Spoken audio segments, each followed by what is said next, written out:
আমার এটারই দরকার ছিল, আর এটাই যে গিফট দেবে ভাবতে পারিনি। যাই হোক, আমার খুবই পছন্দ হয়েছে। আর হ্যালো গাইস, আশা করি সবাই ভালো আছো, সুস্থ আছো। তো দেখো, তোমরা অনেকেই জিজ্ঞাসা করতে পারো যে সকালেই রান্নাবান্না করে নিই, তাহলে আমি সারাটা দিন কী করি।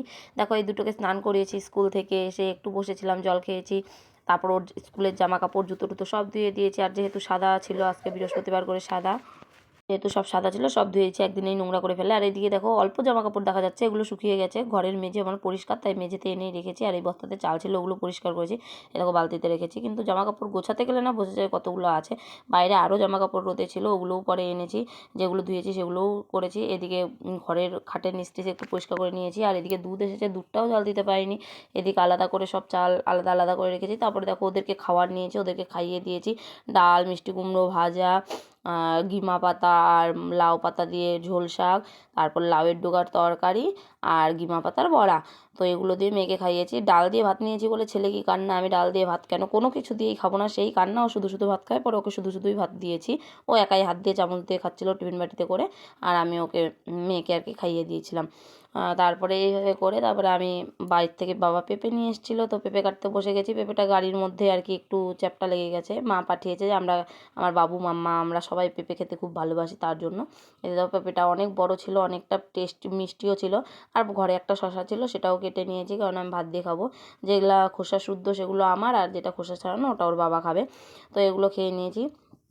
তারপর আর কি গিফট আনবে, এত সুন্দর গিফট আনবে আমি ভাবতে পারিনি। হ্যাঁ, আমার লেগিংসের খুব দরকার ছিল।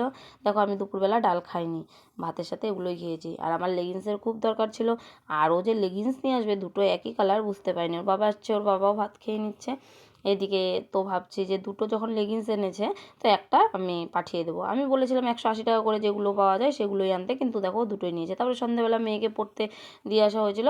ও পড়ার থেকে নিয়ে আসার সময় আর কি 7:30টার দিকে মণ্ডপে আরতি হয়, তো মণ্ডপে আমরা আরতি দেখতে গিয়েছি। আমাদের এখানে যেহেতু অষ্টপ্রহর, অষ্টকালীন কীর্তন হচ্ছে, সেই কীর্তনে গিয়েছিলাম। তো রাধা গোবিন্দের মুখটা দেখো কি সুন্দর না।